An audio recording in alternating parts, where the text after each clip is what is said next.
Mix by DJ Himanshu काम। कैसे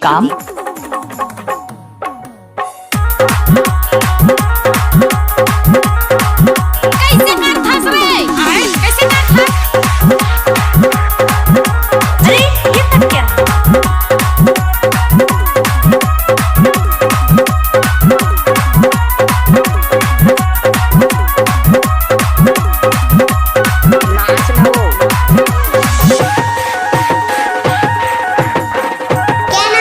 mix by DJ Himanshu काम।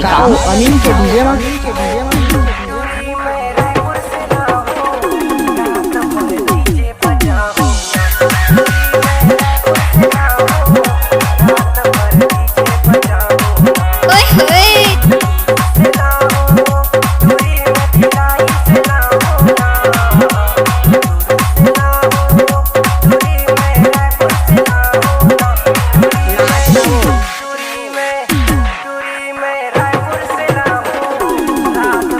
पूछ ना हो नाचन दे।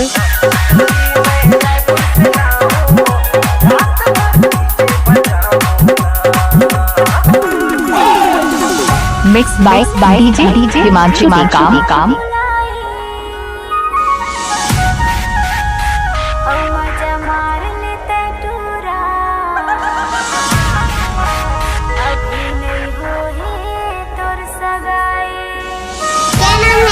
मिक्स बाय डीजे हिमांशु काम।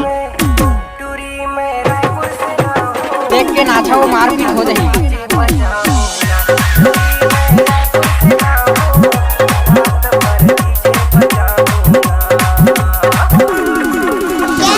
मिक्स बाय डीजे हिमांशु काम।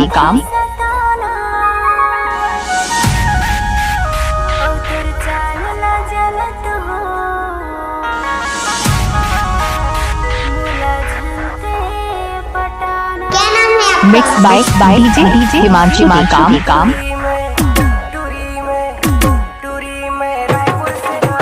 देख आमीन डीजे बजा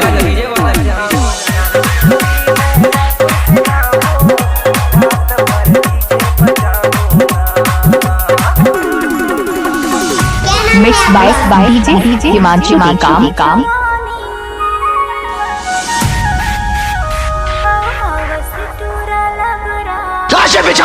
मिक्स बाय डीजे हिमांशु काम।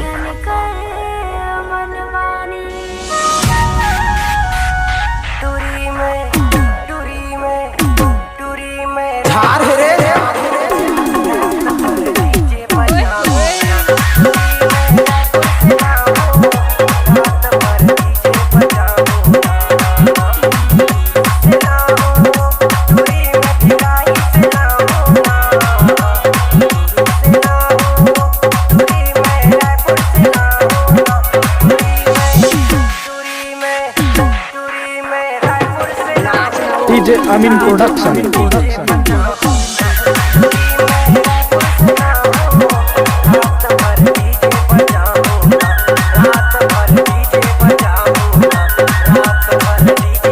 मिक्स बाय डीजे हिमांशु काम।